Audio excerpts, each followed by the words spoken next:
Porque a lei veio por Moisés, Jesus trouxe graça e verdade. João 1:17.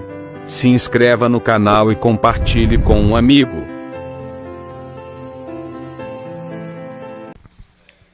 Amém.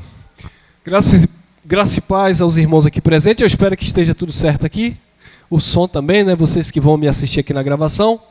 Enfim, graça e paz aos irmãos presentes e aos irmãos também pela gravação, tá bom? Se inscreva no canal e ative o sino das notificações. Aos domingos a nossa mensagem vai ao ar às 17 horas, tá certo? Durante a semana, às 19 horas e às vezes também pela manhã, às 10 da manhã. Esse é o tema. A falha sacerdotal e o sacrifício essencial. Hoje vai ser rápido, breve, que nós vamos ali sair para um almoço daqui a pouco. Eu estou aqui na fé de Abraão. A falha sacerdotal e o sacrifício essencial. Vamos lá. Malaquias capítulo 1, esta é a parte A do texto. Malaquias capítulo 1, a parte A do texto.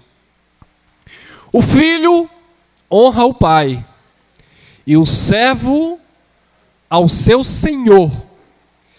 Aí Deus disse por boca de Malaquias: se eu sou pai, onde está a minha honra? E se eu sou o Senhor, onde está o meu temor?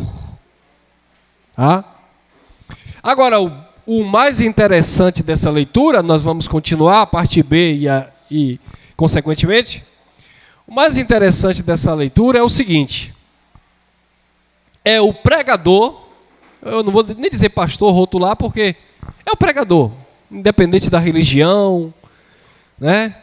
É o mensageiro, né? O problema disso aqui está em um mensageiro que prega a Bíblia, ele descaracterizar o contexto. Como é que eles fazem? Fazem essa leitura e eles atribuem isso para quem? Para a igreja, para o povo. O pastor não vai pregar contra ele, né? Ele não vai incriminar a si mesmo. Dentro das leis aí existe eu esqueci que ele tem o direito de permanecer calado, não é isso? Porque ele não pode servir de prova contra si mesmo, né? Naquilo que ele vai se comprometer a falar. Dentro do jurídico aí, acho que tem essa situação aí, não tem? Tem sim, que eu estou ligado. Ele não vai produzir prova contra si. Então ele fica na dele e deixa só o advogado falando. É isso? Então o que é que o pastor faz? O que é que o pregador, o mensageiro faz? Ele não quer produzir prova contra ele. Então para ele é melhor condenar o outro, acusar o outro. Ele esconde os seus erros, ele esconde as suas falhas, ele esconde o seu pecado e ele expõe o do outro. Você já viu uma pessoa que só anda falando mal de alguém? No dia que falam mal dela, ela diz que é mentira. Mas ela tem uma língua felina para falar mal do outro. Porque geralmente quem anda muito falando do outro, está escondendo alguma coisa. Né? Tá se precavendo de alguma coisa. Então é melhor falar do outro, é melhor expor o outro. E é por isso que nós temos esse cuidado de quando dizermos, irmãos, falarmos do Evangelho da Graça, eu digo, volto a repetir, eu não tenho nada a ver com a vida pessoal de pastor, de padre, de pai de santo, de ninguém. Dentro dos meus relacionamentos eu conheço pai de santo, passa lá na porta da minha casa, bom dia, boa tarde, meu irmão. Ô meu irmão, irmão Elcio, tu chama o pai de santo de irmão? Eu falei, chamo. O que tem? Ele fala, ô meu irmão, eu digo, ô meu irmão, pai de santo. Pastor, chamo ele de pastor, de irmão. Agora o pastor às vezes não gosta que chame de irmão não. Tem tem que chamar de pastor. Né? Então eu trato todo mundo bem, seja da lei, do sistema, da graça, independente, porque eu não tenho nada a ver com outra pessoa ali. Ah, mas aquela pessoa faz errado. Ô, irmão, quem é que não faz errado nessa vida? O meu negócio é contra a doutrina. Eu pego a Bíblia, nós, né, pegamos a Bíblia, abrimos a Bíblia e vamos conferindo com aquilo que eles estão pregando. Aí, segundo a Bíblia, quem está pedindo dízimo está errado. Segundo a Bíblia, quem está fazendo sacrifícios, oblações, etc., não é evangelho. Aí eu vou mostrando o que não é. Eu não estou dizendo que ele é isso, que ele é aquilo, que ele é isso. Não, eu não tenho nada a ver com ele. Eu estou mostrando dentro do contexto. Ah, irmão, campanha de rosa, campanha de óleo, campanha disso, é tudo ilusão, é tudo mentira. Mas eu estou chamando aquela pessoa, um pai de família, um avô de mentiroso, de um criminoso, de um ladrão? Não. Mas eu sei que tem pregador da graça que é um pouco radical, né? Ah, o pastor está pedindo dízimo, é ladrão. Vamos lá, irmão. Ladrão. Ele roubou alguma coisa da sua conta?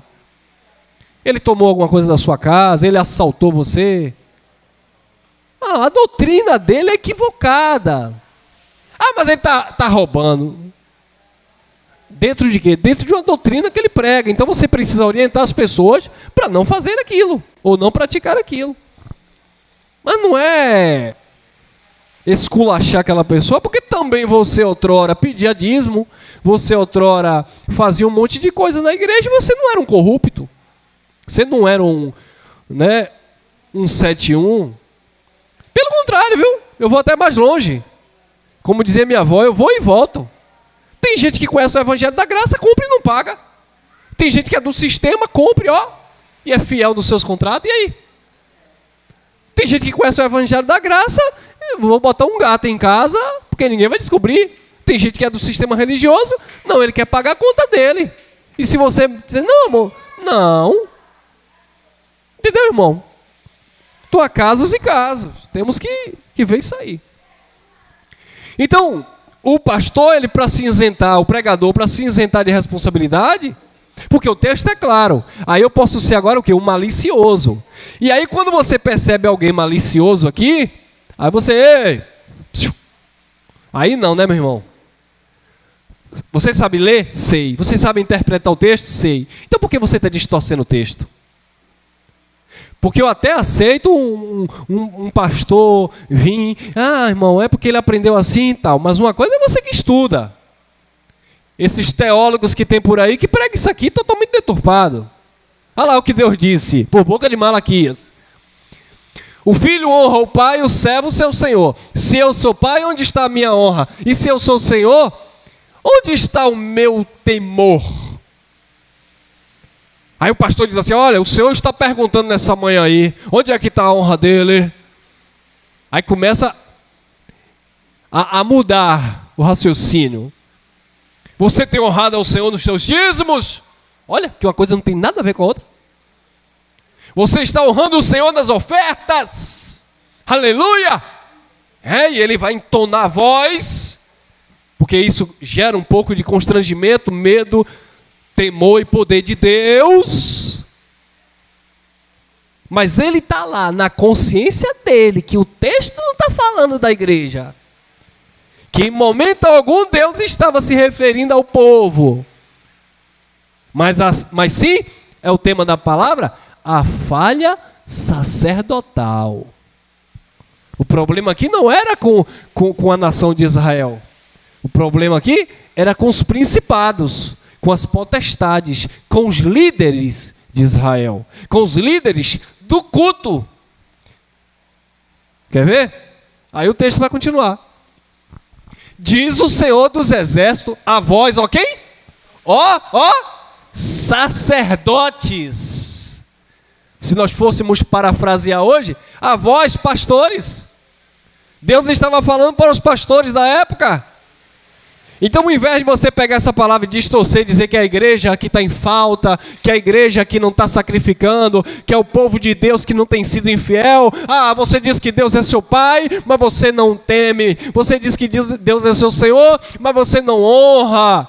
Ao invés de vocês, pastores, líderes, dizerem isso, vocês precisariam ler, entender, né? E muitos entendem, e explicar para a igreja. Diz o Senhor dos Exércitos a vós, ó sacerdotes. Deus em momento algum se referia à membria, mas sim aos líderes, aos sacerdotes, que desprezais o meu. Quem era que estava desprezando? Os sacerdotes. Desprezais o meu nome, e vós, vocês mesmos dizem, e vós dizeis, em que temos desprezado o teu nome? Em que será que os pregadores, pastores de hoje têm desprezado o nome do Senhor? É simples. Vamos fazer aqui um paralelo. Em que será que o povo, que os líderes têm desprezado hoje o nome do Senhor? Quando dizem que Deus está fazendo uma coisa que Deus já fez. Quando dizem que Deus vai fazer o que o Senhor já fez. Em que eles estão desprezando o Senhor? Quando eles falam de uma forma que o Evangelho apresenta outra. Isso é desprezar o nome do Senhor? Se eu digo para você que você tem que vir buscar a presença do Senhor na casa de Deus, eu estou desprezando o nome do Senhor, porque o nome do Senhor diz que Ele habita em nós. Se eu digo para você que para você obter a salvação você tem que passar pelo batismo nas águas, eu estou desprezando o nome do Senhor. Porque esse real batismo aconteceu na nossa mente, no nosso homem interior. E se mergulhar em Deus. Se eu digo para a igreja que a mulher deve vestir a calça ou a saia, o homem não pode fazer a barba ou tem que fazer a barba, não sei. Se eu começo a colocar regrinhas usando o nome do Senhor, eu estou desprezando o nome do Senhor. Porque uma coisa não tem absolutamente nada a ver com a outra. Vocês estão desprezando o meu nome e vocês ainda dizem em que nós temos desprezado. Vocês aí. Vocês estão desprezando o nome de Deus quando vocês mandam o povo levantar uma rosa, dizendo que é puxamento espiritual. Vocês estão desprezando o nome do Senhor quando vocês levantam um copo com água e dizem que aquela água agora misticamente foi transformada no poder de Deus. Vocês desprezam o nome do Senhor quando vocês não entendem o conselho do corpo, que é a igreja, e não um pedaço de pão, que era simbolismo. Tudo isso é estar desprezando o nome do Senhor. E ainda pergunta, nós temos desprezado o quê, irmão Elcio? Em que nós temos desprezado o nome do Senhor? Só em vocês chamarem Jesus de Nazaré, já estão desprezando o Senhor, porque não existe mais a manifestação do Filho do Homem. Ele não é de Nazaré, ele é da eternidade, ele é dos filhos. Olha aí, acho que eu pulei demais aqui, vamos lá. Malaquias 1:7. Ofereceis sobre o meu altar pão profano ou pão imundo, e dizeis, em que temos profanado? Olha, os sacerdotes, eles estavam oferecendo sobre o altar, e Deus disse na lei, o meu altar. Era o altar de Deus. Porque no altar do pastor, o pastor faz o que ele quiser. Tem um monte de altar por aí, tá, gente? Altar do homem, mas não é o altar de Deus. Aí o pregador diz assim, venham receber a bênção no altar. Altar de quem? Do homem. Quantas vezes eu fui no altar do pregador, no altar do pastor, receber a oração do pastor, a bênção do pastor, mas não a de Deus. E você também foi. Não, irmão Elcio, quando eu fui lá, eu fui com meu coração contrito a Jesus, que era Jesus que estava me abençoando. Jesus não estava te abençoando. Você sempre foi um abençoado. Foi o pastor que estava te enganando, dizendo que você só teria uma bênção se você fosse lá. Você já era abençoado. E com todas as sortes de bênção. Só que você não sabia. Então você ia, o pastor orava e dizia: eu te abençoo em nome do Senhor, você aqui no altar, você vai receber a sua vitória. Mas era o altar do homem, não era o altar do Senhor. Por isso que cada um tem seu altar, cada um tem seu tipo de sacrifício, cada um tem as suas diretrizes, as suas obras. Por quê? Porque cada um tem um seu. Ontem eu postei aí no grupo aí, não sei se vocês viram, um pastor famoso, aí, um bispo famoso da igreja pentecostal, ele debatendo em um podcast, né, com um cristão que segue Cristo, segue a palavra, segundo ele, teve uma experiência com o Senhor, com a palavra, confessa o Senhor, mas ele disse: não necessariamente eu preciso de um pastor como o Senhor, lhe respeito. Mas aquele homem, ele se sentiu ofendido, porque quem é aquele homem? Para nós, não, mas para um sistema religioso, aquele homem é uma voz, aquele homem é um profeta, aquele homem é uma hierarquia, aquele homem é um principado. Aquele homem chegou assim em São Paulo, ele disse assim: ó o prefeito, tá vendo a igreja aí? É sua. Uma igreja de milhares de pessoas. Ele olhou para a igreja e disse: prefeito, tá vendo a igreja aí? Essa igreja aqui é sua. Eu estou dizendo isso, essa igreja é sua. Vota em você, apoia você. Só faltou ele dizer: e ai daquele que disser um ai, um pio. Por quê? Porque de fato é dele, não é de Jesus. Agora é claro que tem uns 2 ou 3 ali no meio dele que vai se rebelar. Aí ele diz assim: é bode. Não é, pelo contrário, é ovelha que foi desperta. Por quê? Porque são eles que mandam. E eu senti na entrevista que ele ficou desconfortável porque o cara bateu tete a tete com ele. Não, eu lhe respeito.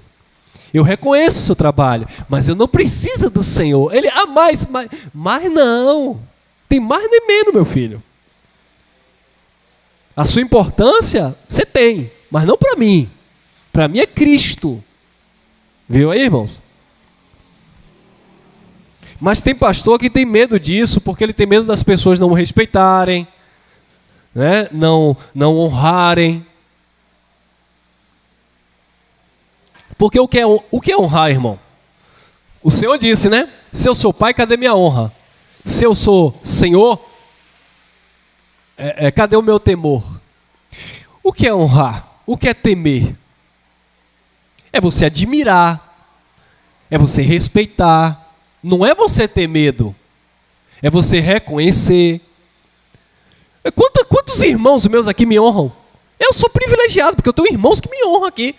Mas me honra porque eu vou fazer isso por Elson, porque eu fazendo isso, Deus vai abrir uma porta para mim? Não. Eu vou fazer isso por Elson, porque eu fazendo isso pelo homem de Deus, Deus vai mover os céus e terra? Não. Vocês fazem porque vocês querem, porque vocês se sentem bem. Então nós devemos fazer isso, honrar o outro, respeitar o outro. No caso do temor não cabe muito aqui, né? Nós podemos substituir pelo amor, o amor verdadeiro. Amamos uns aos outros não é porque... Não, é porque o amor do Pai está em nós. Ofereceis sobre o meu altar, o altar de Deus, pão profano, e dizeis: em que temos profanado? O engraçado é que os sacerdotes estavam oferecendo o pão imundo no altar de quem? Eu quero ver um pregador, um líder de igreja, ele fazer qualquer coisa para ele. Para ele não.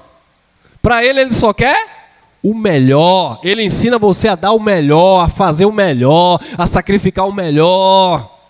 Mas para eles fazerem, não. Eles até emprestam o nome, a mídia.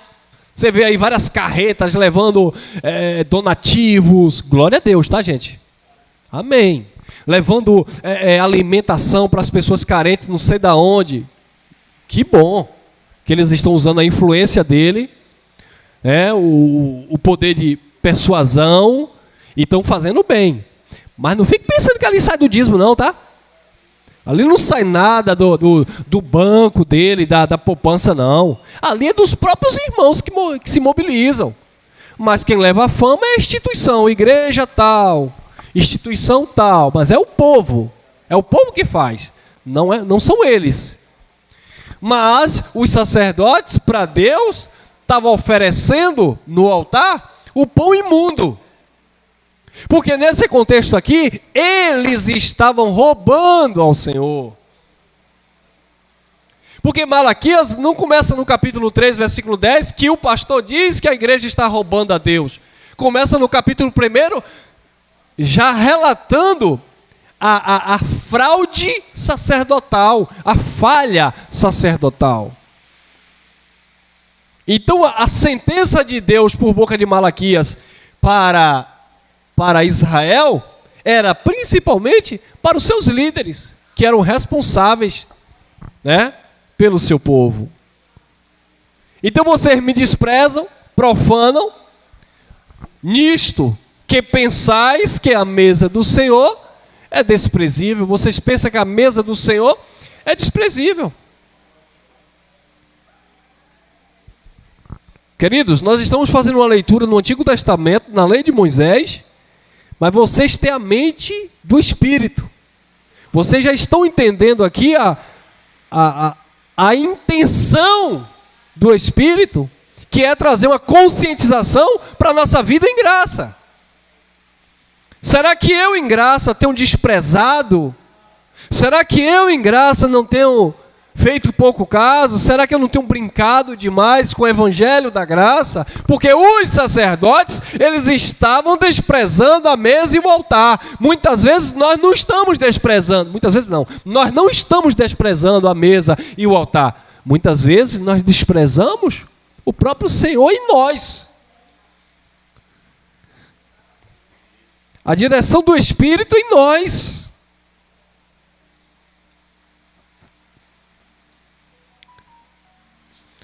Versículo 8, parte A. Malaquias 1:8, parte A. Pois quando ofereceis em sacrifício um animal cego, isso não é mal? E quando ofereceis o coxo ou doente, isso não é mal? E era isso que os sacerdotes estavam oferecendo. Agora, o povo sabia? Não. O povo não sabia. O povo ficou sabendo depois. O povo só ficou sabendo disso aqui, ó, depois da sentença do capítulo 3. Com maldição sois amaldiçoado, vós, toda a nação. Singular. Nação. Israel. A nação passou a viver debaixo de maldição no capítulo 3, porque no capítulo 2 os sacerdotes estavam levando para o altar de Deus o animal cego, o animal coxo e o animal doente. E isso para quem? Para quem? Para Deus. Olha que coisa. Eu vou hoje no altar do Senhor, eu vou oferecer um sacrifício. Qual é o animal? Cego, coxo e doente. Isso não é dar. Presta atenção, ó. Segura aqui. Desceu agora fresquinho do céu. Isso não é dar. Isso é presente de grego. Você dá uma coisa que não serve para você.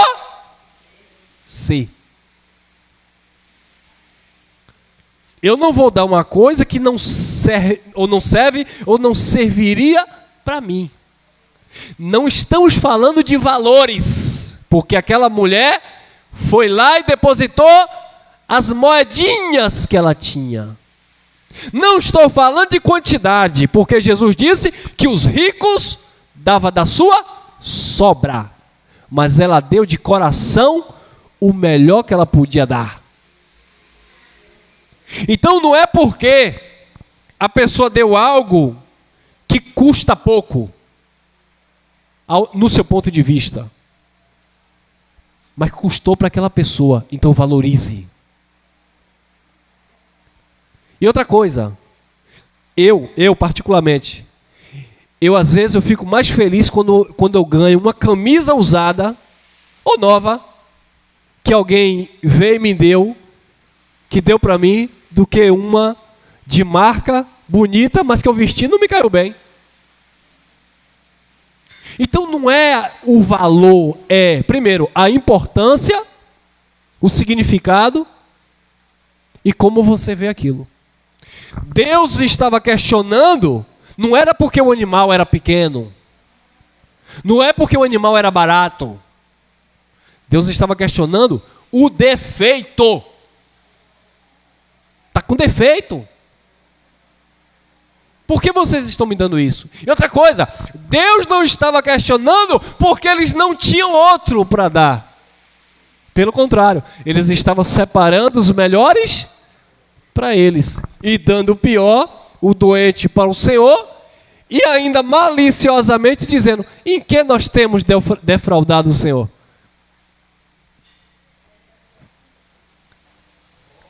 E quando ofereces o coxo ou doente, isso não é mal? O texto seguinte, acho que eu não coloquei aqui não. Eu coloquei, deixa eu ver, via das dúvidas. Não, coloquei sim, aí ó. Parte B. Ora, apresenta ao teu governador, terá ele agrado em ti? Ou aceitará ele a tua pessoa? Diz o Senhor dos Exércitos. Então o Senhor disse: se o teu governante não vai ter prazer nisso aqui, se o teu governante não vai ter agrado nisso aqui, você acha que eu vou ter? Ô irmão Elcio, mas Deus não estava muito rígido aí não? Deus estava muito exigente, não? Não, filho de Deus. Deus não estava exigente. Sabe por que Deus não estava exigente? Você vai descobrir algumas coisas aqui porque Deus não era exigente. Não, mas Deus estava querendo só o melhor também. Você lembra do que Davi disse? Senhor, do que vem do Senhor é que nós te devolvemos. Nada vem de nós mesmos, tudo vem do Senhor. Deus não estava pedindo absolutamente nada do sacerdote. Deus não está pedindo absolutamente nada seu. Deus estava pedindo algo que já era dele. Era dele, pela lei. E era dele e não era, porque Deus é assim, Deus é amor, né? Era dele e não era nem para ele. Sabe como você vai pedir alguma coisa, mas que não é para você, é para alguém? Era assim que Deus fazia. Deus estava pedindo o melhor, era dele, mas não era nem para ele. Mas irmão, aqui não era o sacrifício de animais que Deus queria o perfeito? Claro, mas o sacrifício era queimado em prol de quem? De Deus ou do povo? Do povo. O sacrifício de animal apontava para quem? Para quem? Para Cristo. E Cristo ia morrer por quem? Pelo povo. Quer dizer, tudo que Deus estava fazendo era para beneficiar o próprio povo. Aí você vai ver no capítulo 3, o Senhor dizendo: vocês estão me roubando no dízimo das ofertas. Os dízimos era para Deus? Era para quem? Para o povo. É para dar o dízimo a viúva. É para dar do dízimo o órfão. É para dar do dízimo órfão, viúva, estrangeiro. E é para vocês também, levitas, o povo do templo, se alimentar do dízimo. Então Deus estava pedindo, era dele, mas não era para ele, era para o povo. Era para o povo. Porque Deus nunca pensou, Deus não pensava no individual, Deus pensava no coletivo, no bem-estar de todos. Imagine que nós vamos estar aqui, eu quero ver o irmão Sandro próspero, eu quero ver a irmã Neide abençoada financeiramente, mas esse desejo só vai ficar neles? Não, esse desejo tem que externar para os demais. como disse o salmista, quão bom e suave é que os irmãos estejam em comunhão. Ou seja, quão bom e suave é que todos estejam participando da bênção. O que era que acontecia lá em Atos capítulo 4? Compartilhava pão para todo mundo. Não havia um necessitado entre eles, porque aqueles que tinham mais compartilhavam para aqueles que tinham de menos. O que aconteceu em 1 Coríntios capítulo 11? Totalmente oposto. Os judeus, a síndrome do egoísmo estava ali. Comiam, bebiam, se embriagavam e deixavam os irmãos com fome na comunidade. É sobre isso. Amém? Ora, apresenta ao teu governante, terá ele agrado, prazer em ti? Ou aceitará ele a tua pessoa? Diz o Senhor dos Exércitos. Se o governante não ia aceitar a pessoa com aquele tipo de oferta, como era que Deus ia aceitar o sacerdote que iria interceder pelo povo com aquele animal doente, manco, cego? Sendo que aquele animal já era uma alusão a Cristo. Era uma sombra.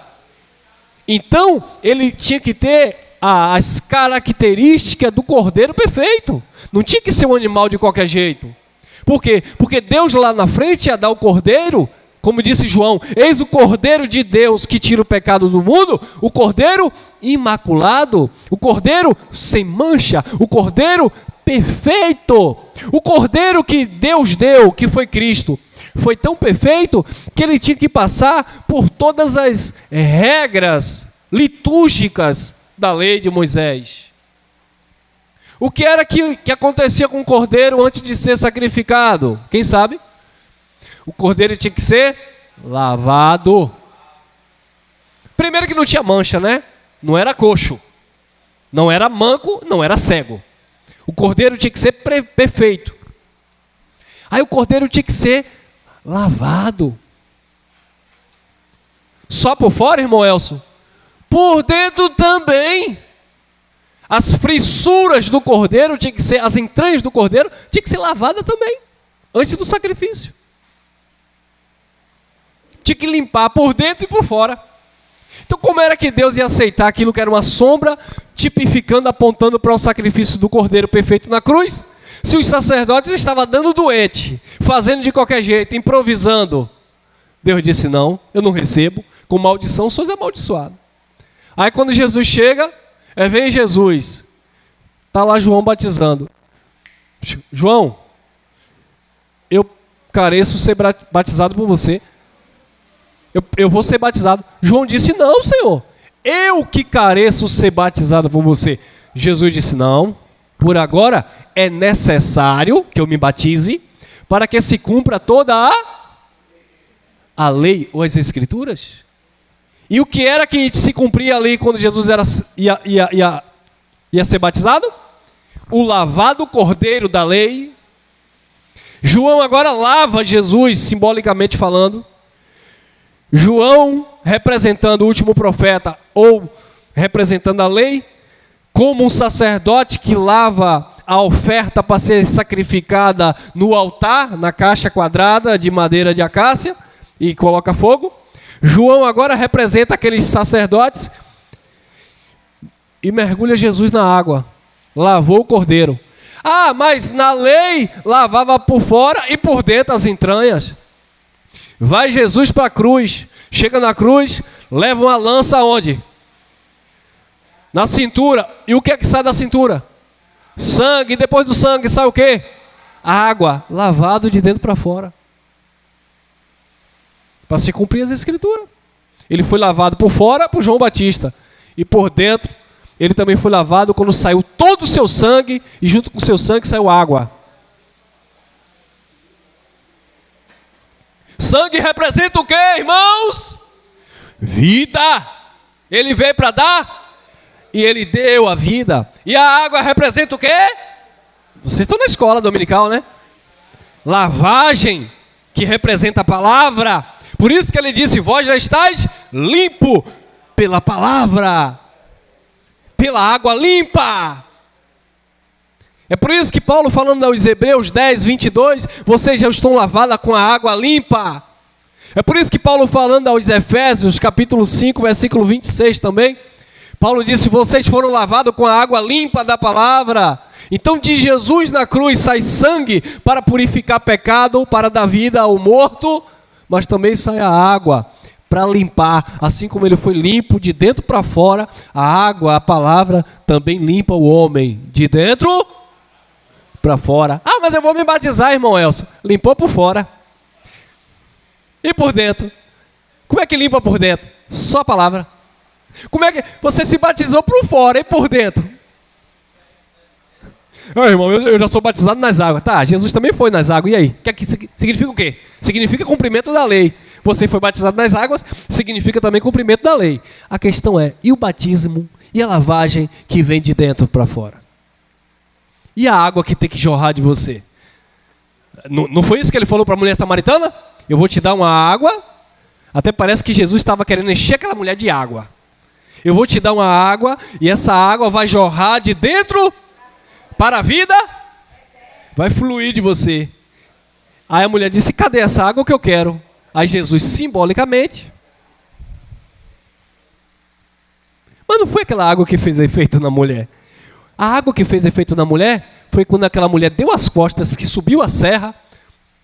Eu encontrei o profeta, eu encontrei o Salvador que vocês falaram. E ele contou tudo da minha vida, eu já me arrependo. Ele disse que eu tinha 5 maridos e o 6º não era meu. Eu estou lavada de dentro para fora. Entendeu, irmão? Então, o que é que isso tem a ver uma coisa com outra, irmão Elcio? Tudo tem uma ligação. O cordeiro que tinha que ser sacrificado lá tinha que ser perfeito, guardado as devidas proporções, porque o cordeiro perfeito, que era Cristo, iria aperfeiçoar o seu povo. Amém? Por isso que Paulo disse, Colossenses 2,10, e estáis... Está gravando aí, gente? Que a gente está só em off aqui. E estáis perfeitos nele, que é o cabeça de todo o principado e potestade. E por que você está perfeito em Cristo? Não, está gravando, é porque não está na internet não, está na câmera. Por que nós estamos perfeitos nele? Porque o sacrifício perfeito foi feito. Agora, se viesse de lá para cá, com esses sacrifícios doentes, coxo, cego. Você já viu um sacrifício cego abrir o olho de um cego? Não. Por que Jesus abriu os olhos do cego? Porque Jesus o quê? Enxergava. Jesus só dava visão porque ele tinha visão. Lembra do que nós lemos aqui em off, pregamos em off? A todos ele conhecia. Não precisava o homem dar testemunho, porque ele conhecia todo mundo. Ah, mas eu creio no Senhor por causa dos sinais, eu creio no Senhor por causa da ressurreição. Jesus, não precisa tentar me convencer, eu conheço vocês todos, eu vejo vocês, eu tenho olhos iluminados. E é por isso que ele iluminou os nossos olhos. Agora, se ele fosse um cordeiro cego levado ao matadouro, como era que ele ia dar visão? Mas ele enxergava, porque ele era a luz do mundo que veio para iluminar todo homem que nasce. Hebreus capítulo 7, versículo 28. Porque a lei constituiu sumos sacerdotes a homens fracos, mas a palavra do juramento que veio depois da lei, não existe mais a lei, né, para os nossos irmãos entenderem, que veio depois da lei, constituiu ao Filho perfeito para sempre. Então a lei, amados, ela constituiu sumos sacerdotes a homens fracos. O que é homem fraco?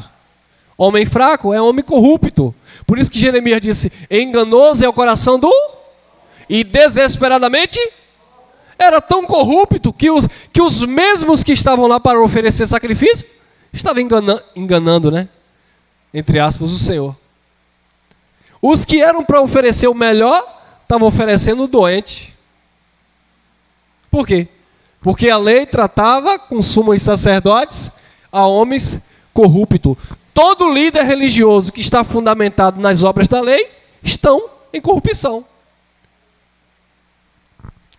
Alguns bem intencionados, de propósito, e outros até mesmo que na inocência da religião. Mas todos estão em corrupção. Todo aquele que levanta a sua bandeira, todo aquele que levanta o seu sistema religioso como único de salvação, perfeito, o certo, está tudo em corrupção.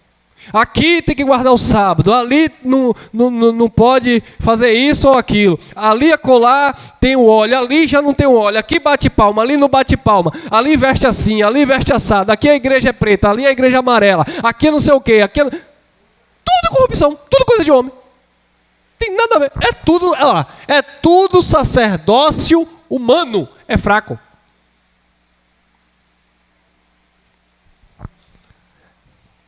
Aqui tem dízimo, aqui não tem, independente. Aqui faz sacrifício, ali não faz, mas faz outra coisa. Tudo sacerdote de homem, corrupto, fraco. Mas a palavra do juramento que veio depois da lei, constituiu, não foi o pastor, não foi o apóstolo. Ah, irmão Elson, a palavra depois do juramento constituiu Paulo, Pedro, Tiago e João. Não, constituiu o Filho, perfeito para sempre. Foi através do Filho que eles foram aperfeiçoados. Ninguém tinha a perfeição se não fosse pelo Filho. Nós não temos esse conhecimento se não for por revelação daquilo que Cristo fez. O Filho foi perfeito para sempre. Hebreus 9:11. Mas Cristo, tendo vindo como sumo sacerdote dos bens que vão ser realizados semana que vem, já realizados. Olha lá, ó. Como sumo sacerdote dos bens, disse Paulo lá naquela época, já realizados. Ou seja, Cristo já tinha realizado tudo. Porque já tinha passado o evento da cruz. Ah, irmão, mas aqui ainda o templo estava de pé, o ano 70 ainda ia chegar. Tem um irmão aí que está sempre me procurando aí, que ele está em uma... Não é nenhuma confusão. Ele está em uma dúvida e ele pediu, por favor, irmão Elcio, grave essa mensagem. Em breve eu vou estar gravando. Deixa eu me organizar aqui. Para a gente entender essa questão da cruz até o ano 70. Porque ele disse, irmão, não aguento mais. O povo está desprezando a cruz porque tudo agora é o ano 70. Porque no ano 70. E a cruz, irmão, não foi na cruz que Jesus... Agora todo mundo está falando só depois do templo, só depois do templo. Eu já expliquei para ele, mas vou explicar depois em mensagem clara. Não conta tempo separado, é um tempo só. A questão foram os eventos que foram ocorrendo. Mas a gente vai esclarecer depois. Mas Cristo tendo vindo como sumo sacerdote, aí, dos bens já realizados. Então isso aqui está antes do ano 70. O templo aqui não tinha caído ainda. O juízo de Deus não tinha acontecido sobre a casa de Israel. Mas os bens já tinham sido realizados, disse Paulo. Então precisa entender isso aqui. Algumas coisas que não tinham sido concretizadas no âmbito jurídico, mas no âmbito espiritual, tudo tinha sido realizado, amém? Por meio do maior e mais perfeito tabernáculo, não feito por mãos desta terra. E esse tabernáculo foi Cristo. Vamos adiantar aqui por causa do tempo. Hebreus capítulo 9, versículo 12. E não pelo sangue de bodes, olha lá, ó, não pelo sangue de bodes e novilhos, mas por seu próprio sangue entrou uma vez por todas no santo lugar, havendo obtido ou efetuado uma eterna redenção. Então, de uma única vez, de uma única entrada, ele resolveu tudo. Isso é interessante, né? Olha lá. Mas por seu próprio sangue entrou. Quantas vezes? Uma vez. Jesus entrou uma vez no santo lugar, ou no Santo dos Santos, e efetuou uma eterna redenção. Aí o pastor entra quantas vezes na campanha de Jeremias?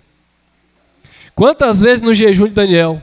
Quantas vezes na campanha da mulher do fluxo de sangue? 10 anos. Todo ano tem a campanha da mulher do fluxo de sangue. Ô filho de Deus, Jesus entrou uma única vez e resolveu tudo. E tu está aí ainda rodando a muralha de Jericó? Por quê? Porque estão profanando, desprezando aquilo que Cristo fez no madeiro. Não, irmãos, você não vai ficar repetindo propósito, voto, campanha. Não. O Evangelho é vida, e a vida está em você. Você dorme hoje e acorda amanhã, e essa vida continua. E Deus está ali ministrando na sua vida. Você não tem que retroceder no seu passado. Porque eu fiz uma campanha de jejum, porque eu fiz uma campanha de oração. Você fez lá no sistema? Amém. Resolveu alguma coisa? Irmão, resolveu. Pronto. Então resolveu. Por que vai fazer de novo? Se vai fazer para resolver, não resolveu. Não é isso? Aí eu fiz uma campanha e Deus naquela campanha me abençoou. Mas ano que vem eu vou fazer de novo para Deus me abençoar de novo. Irmão, Deus brinca? Deus fica entrando no lugar? Como diz aqueles pregadores, né? O Senhor está na casa. O Senhor está na casa. Aí depois o Senhor sai da casa? Não, irmão.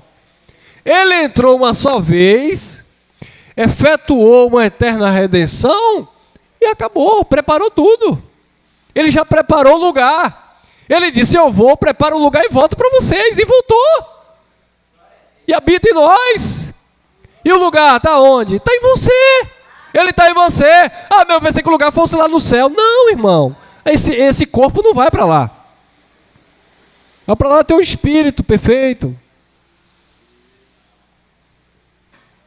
Ele preparou um lugar de bênção. Ele preparou o pacto que era fraco. Ele aperfeiçoou. Ele preparou a aliança que desceu do céu. Ele preparou um ambiente de salvação para você. Ele preparou um ambiente de relacionamento com Deus para você, que nós, ou nós não, eles não tinham por causa da lei, né, que impedia o acesso por causa do pecado. Então ele preparou tudo isso. O povo não morava com o Pai, o povo não se relacionava com o Pai. Ele, cumprindo a lei, ele disse, eu vou preparar lugar e volto para estar com vocês, para onde vocês estiverem, estarei com vocês. Pois agora o acesso é livre, amém? E não pelo sangue de bodes e novilhos, mas por seu próprio sangue, entrou uma vez por todas no santo lugar, efetuando ou havendo obtido uma eterna redenção, no santo lugar. O santo lugar era uma alusão ao templo,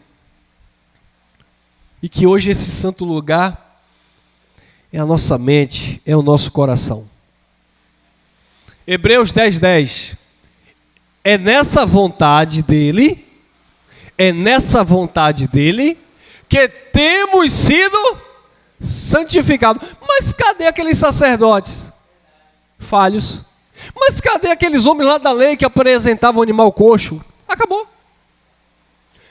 Mas cadê aqueles sacerdotes que iam lá e sacrificavam pelo povo e derramavam sangue na cabeça da congregação de Israel? Acabou. Por quê? Porque na vontade dele, ele foi e santificou. É nessa vontade dele que temos sido santificados. Você não foi santificado na campanha, no desafio, no projeto, no propósito, no envelope. Foi santificado na vontade de quem? Eu preciso me santificar na vontade dele.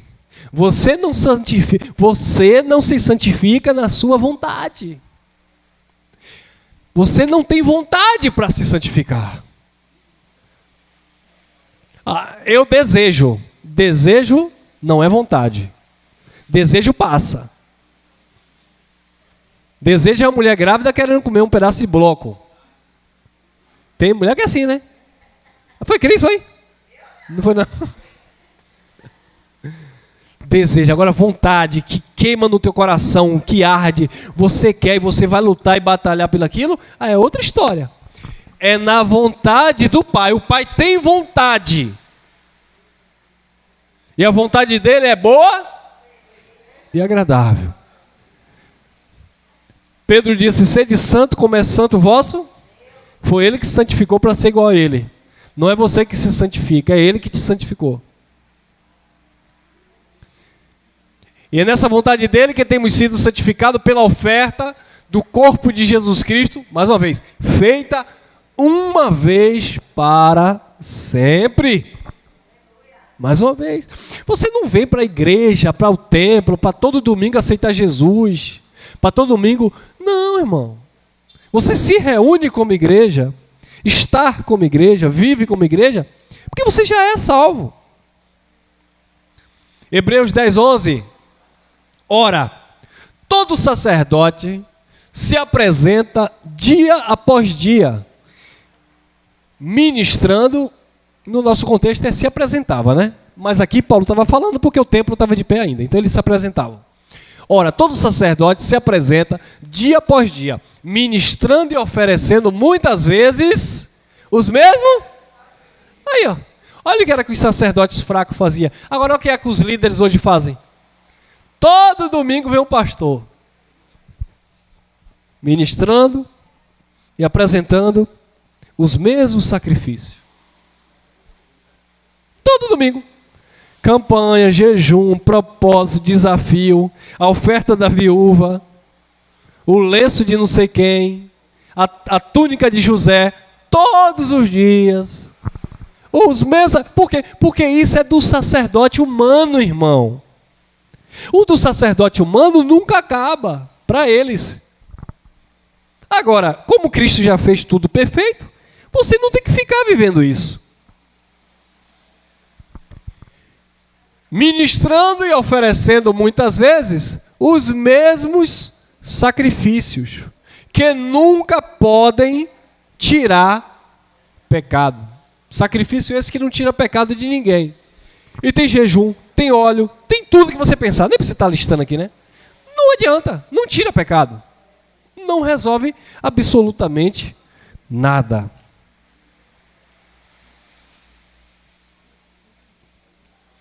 Olha aí. 10:12. 10:12, cadê? 10:12. Mas este, falando de Cristo, havendo oferecido um único sacrifício pelos pecados, assentou-se para sempre à direita de Deus, ou à destra, tá? Essa expressão direita e destra, ela tem um sentido no original de autoridade, não é de posição geográfica. Porque é aí que nasce a doutrina da Trindade também.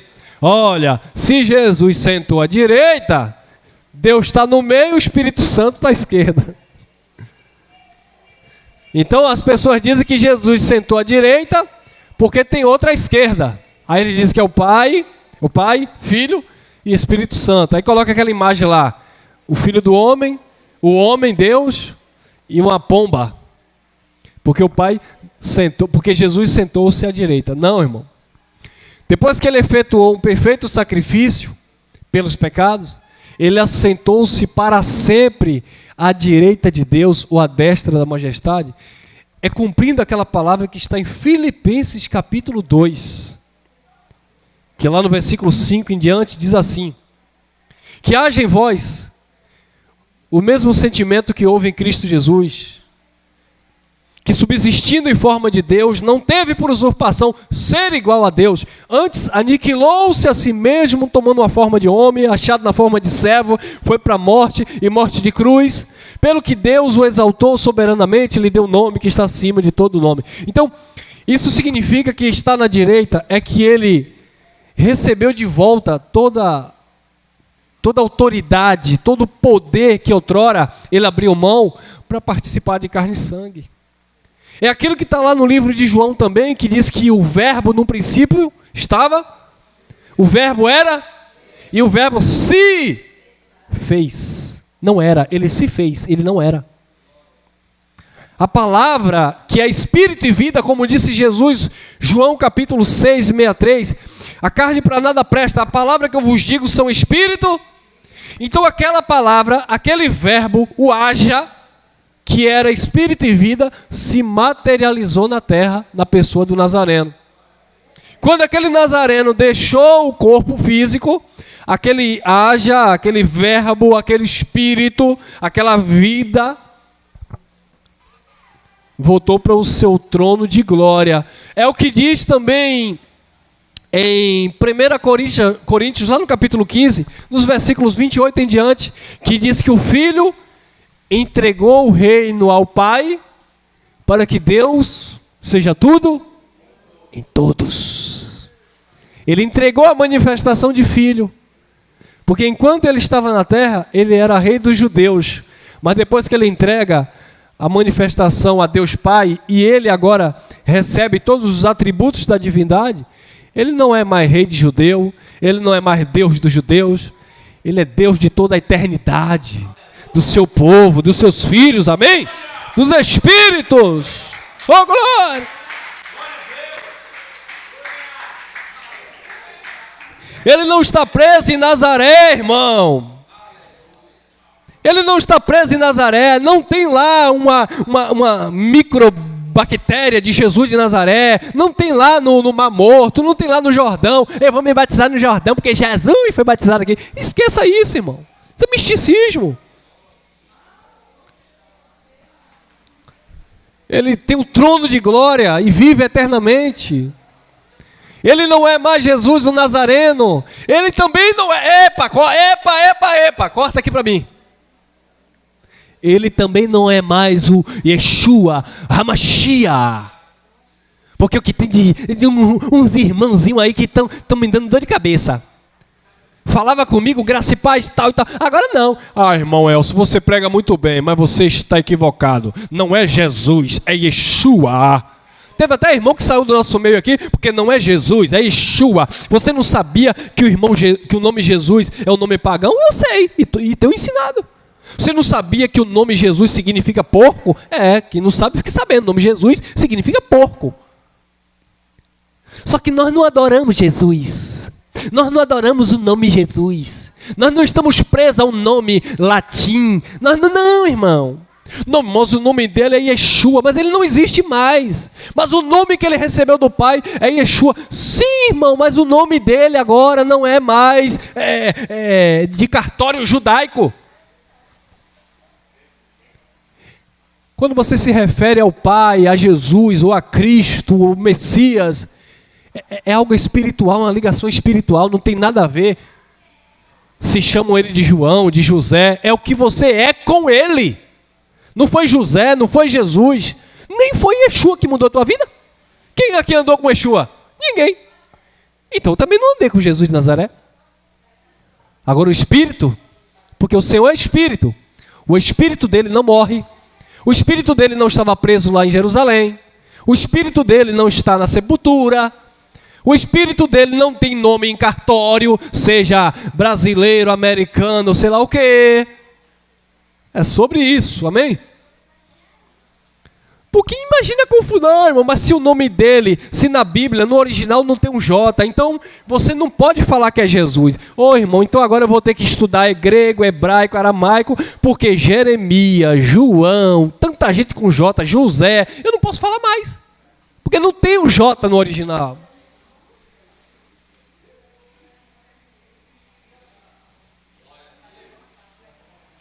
Obrigado, minha irmã. Minha irmã não, minha filha.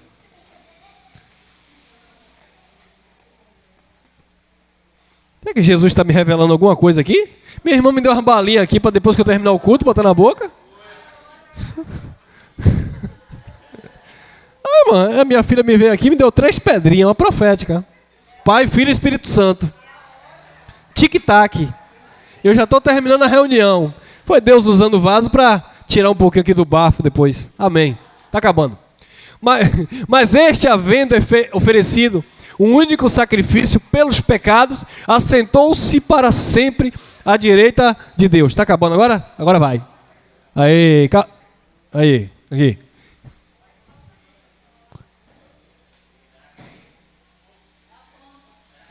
Olha lá. 14. Hebreus 10, 14.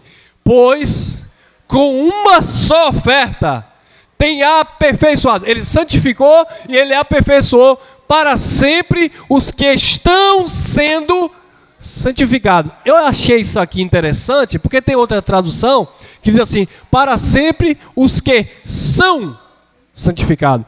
Para sempre os que estão sendo santificados. Isso é interessante, porque nem todos já estão, mas muitos estão sendo. Certo? Sempre os que estão sendo santificados. Por quê? Porque o que ele fez foi perfeito. Mas essa perfeição só chega nas vidas através da pregação. E é essa pregação que vai, naturalmente, santificar a mente dos ouvintes. Amém, irmãos? Esta é a pregação que vai santificar a mente dos ouvintes. Como disse Paulo, como ouvirão se não há quem pregue? Como pregarão se não forem enviados? Se não houver disponibilidade para que essa palavra seja falada, como é que essa santificação vai chegar nos corações das pessoas? Então ela precisa ser propagada, falada, para que haja uma santificação pela palavra na consciência de cada um. Amém? E aqui nós encerramos Romanos capítulo 8, versículo 3, que diz assim: porque o que era impossível à lei, visto que estava fraca ou enferma, doente, pela carne, Deus, enviando o seu próprio Filho, em semelhança da carne do pecado, e por causa do pecado, condenou o pecado na carne. Então, Deus enviou o próprio Filho na semelhança da carne de pecado, do pecado. Jesus pecou, irmão Elcio? Não, mas a semelhança da carne era pecado. Mas se ele não pecou, mas ele substituiu o pecado do seu povo. Como disse Isaías, ele foi ferido, não foi por causa dele, por causa das nossas transgressões. Ele foi moído, não foi por causa da iniquidade dele, foi por causa das nossas iniquidades. E o castigo, dizia Isaías, que nos trouxe ou nos traz a paz, o castigo estava sobre, e pelas pisaduras dele, nós fomos, disse Isaías. Ou seja, tudo que ele fez foi para beneficiar o povo. Os sacerdotes conseguiam fazer isso? Não, porque os sacerdotes estavam beneficiando a si próprio. Quando eles deixavam de sacrificar o perfeito e sacrificavam o aleijado, ele não estava pensando no coletivo, eles eram individualistas. Quando um líder que se diz pastor, pregador, ele deixa de pensar no próximo e pensa em si próprio, ele não está servindo com o dom de Deus. Por quê? Porque com o dom de Deus é sempre pensar no outro. Significa, irmão Elcio, que pensar no outro eu não vou viver para mim? Não, irmão Elcio. Não, irmãos. Significa que você não consegue mais se ver separado de uma coisa da outra. Eu não sei se vocês podem se dar, se é assim a palavra, esse luxo. Eu já não posso mais. Então, para mim, se eu estou trabalhando no aplicativo, se eu estou trabalhando na academia, se eu estou em um condomínio dando uma aula, se eu estou aqui, se eu estou em casa, há uma responsabilidade dentro da minha consciência que não há mais como separar as coisas. Já misturou tudo. Entendeu? Por quê? Porque a gente precisa entender que carregar essa consciência de Cristo não é um lugar específico. Você não vai ser honesto porque você está aqui nesse ambiente. Mas quando você chegar no trabalho, você vai ser um desonesto? Não. Você não vai ser calmo porque você está, não sei, talvez no aniversário de uma parente, mas e na fila do banco? Mas e na fila do SUS? Então assim, a gente precisa se responsabilizar por exercer a fé cristã, independente do ambiente, né? Porque senão fica feio. Aqui eu falo diferente, mas em certos ambientes eu falo um palavrão, eu falo uma palavra torpe. Ô, irmão, convenhamos, quem aqui nunca estourou e falou uma coisa que não era para ter falado? Eu já falei isso e posso até falar a qualquer hora dessa, pode acontecer. Mas o que não pode acontecer é o conformismo. Eu não posso me conformar com isso. Quantas vezes eu já me chateei com minha filha? Ah, Safira, para com isso e tal. Não xingar, mas falar uma coisa ríspida. Não pode ser assim. Eu falhei. Eu errei. Eu preciso me conscientizar. Então não é porque eu sou cristão da graça que não quer dizer que uma hora eu não vou me estourar por alguma coisa. Tem hora que a gente se irrita. Tem hora que eu me irrito com a mulher vai se irritar comigo, eu vou me irritar com alguém por alguma situação, irmão. Não, é porque eu sou muito espiritual, que quando alguém fala comigo eu já saio voando assim. Não, irmão. Se fosse assim, você não seria fácil. Não, você tem que aprender a dominar essa carne véia. O pecado está onde? A inclinação está onde? A tentação vem da onde? Da carne, irmão. Então, assim não. Amém, irmão? Mas aí a gente vai aprendendo a se controlar e entender que essa não deve ser a nossa identidade. É a nossa natureza. É a nossa natureza. É a carne, é a natureza. Está aqui, ó. Inflamou, pisou no pé. Ô, coitada, minha esposa não, agora não, ela desistiu. Mas vai fazer o cabelo... Está toda pranchada, a água caiu. Oh, mas, meu Deus, o cabelo, a água. Ninguém gosta, irmão. Mas a gente precisa entender que a nossa essência, ela é espiritual, ela não é carnal. Amém? Graça e paz, e esta é a reflexão desse dia. Até a próxima.